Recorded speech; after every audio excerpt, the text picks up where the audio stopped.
بسم الله الرحمن الرحيم. صاد والقرآن ذي الذكر بل الذين كفروا في عزة وشقاق. كم أهلكنا من قبلهم من قرن فنادوا ولا تحين مناص وعجبوا أن جاءهم منذر منهم وقال الكافرون هذا ساحر كذاب. أجعل الآلهة إلها واحدا إن هذا لشيء عجاب. وانطلق الملأ منهم أن امشوا واصبروا على آلهتكم إن هذا لشيء يراد.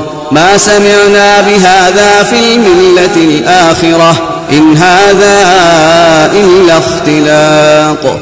أنزل عليه الذكر من بيننا بل هم في شك من ذكري بل لما يذوقوا عذاب. أم عندهم خزائن رحمة ربك العزيز الوهاب أم لهم ملك السماوات والأرض وما بينهما فليرتقوا في الأسباب. جند ما هنالك مهزوم من الأحزاب.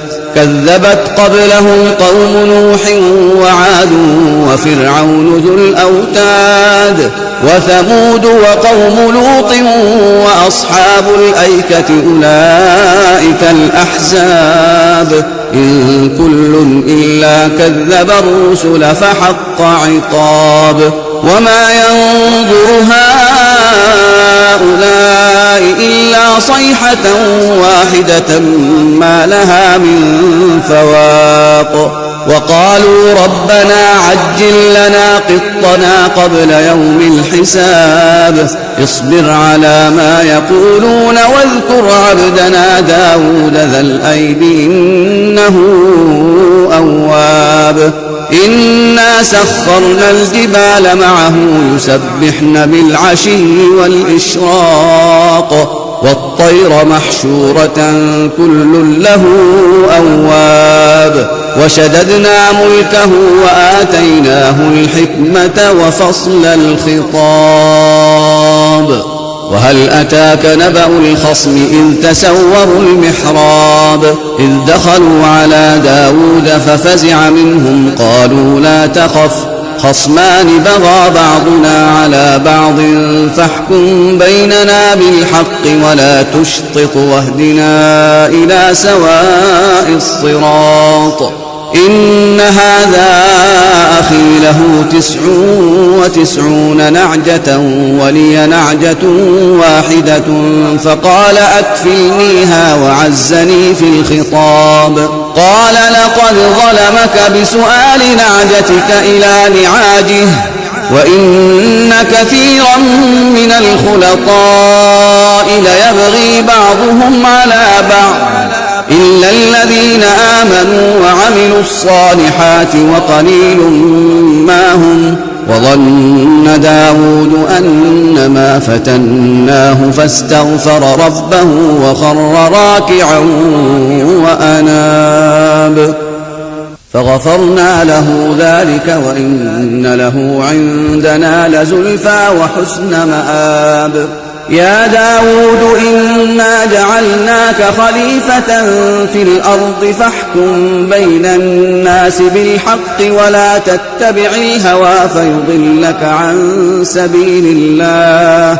إن الذين يضلون عن سبيل الله لهم عذاب شديد بما نسوا يوم الحساب. وما خلقنا السماء والأرض وما بينهما باطلا ذلك ظن الذين كفروا فويل للذين كفروا من النار. أم نجعل الذين آمنوا وعملوا الصالحات كالمفسدين في الأرض أم نجعل المتقين كالفجار. كتاب أنزلناه إليك مبارك ليدبروا آياته وليتذكر أولو الألباب. ووهبنا لداود سليمان نعم العبد إنه أواب إذ عرض عليه بالعشي الصافنات الجياد فقال إني أحببت حب الخير عن ذكر ربي حتى توارت بالحجاب ردوها علي فطفق مسحا بالسوق والأعناق ولقد فتنا سليمان وألقينا على كرسيه جسدا ثم أناب قال رب اغفر لي وهب لي ملكا لا ينبغي لأحد من بعدي إنك أنت الوهاب فسخرنا له الريح تجري بأمره رخاء حيث أصاب والشياطين كل بناء وغواص وآخرين مقرنين في الأصفاد هذا عطاؤنا فامنن أو أمسك بغير حساب وإن له عندنا لزلفى وحسن مآب واذكر عبدنا أيوب إذ نادى ربه أني مسني الشيطان بنصب وعذاب اركض برجلك هذا مغتسل بارد وشراب ووهبنا له أهله ومثلهم معهم رحمة منا وذكرى لأولي الألباب وخذ بيدك ضغثا فاضرب به ولا تحنث إنا وجدناه صابرا نعم العبد إنه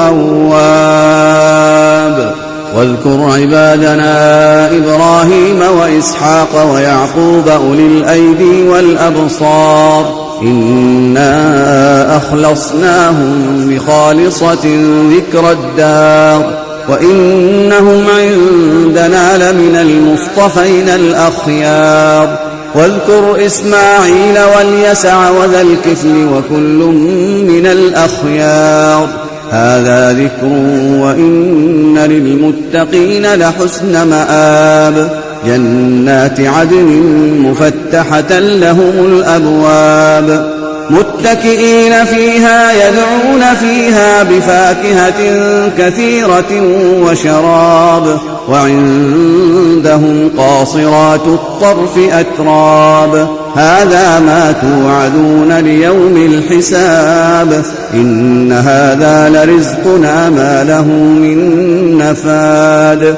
هذا وإن للطاغين لشر مآب جهنم يصلونها فبئس المهاد هذا فليذوقوه حميم وغساق وآخر من شكله أزواج هذا فوج مقتحم معكم لا مرحبا بهم إنهم صالوا النار قالوا بل أنتم لا مرحبا بكم أنتم قدمتموه لنا فبئس القرار قالوا ربنا من قدم لنا هذا فزده عذابا ضعفا في النار وقالوا ما لنا لا نرى رجالا كنا نعدهم من الأشرار أتخذناهم سخريا أم زاغت عنهم الأبصار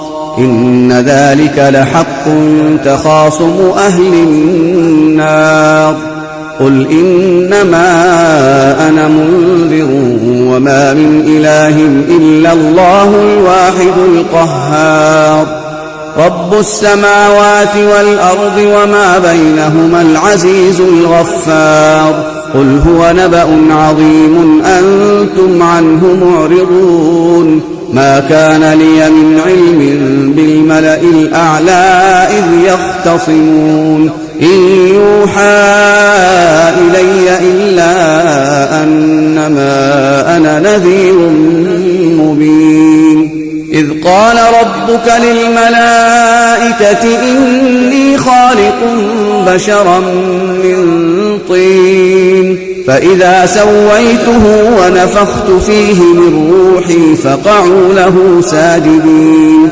فسجد الملائكة كلهم أجمعون إلا إبليس استكبر وكان من الكافرين قال يا إبليس ما منعك أن تسجد لما خلقت بيدي أستكبرت أم كنت من العالين قال أنا خير منه خلقتني من نار وخلقته من طين قال فاخرج منها فإنك رجيم وإن عليك لعنتي إلى يوم الدين قال رب فأنظرني إلى يوم يبعثون قال فإنك من المنظرين إلى يوم الوقت المعلوم قال فبعزتك لأغوينهم أجمعين إلا عبادك منهم المخلصين قال فالحق والحق أقول لأملأن جهنم منك ومن من تبعك منهم أجمعين قل ما أسألكم عليه من أجر وما أنا من المتكلفين إن هو إلا ذكر للعالمين ولتعلمن نبأه بعد حين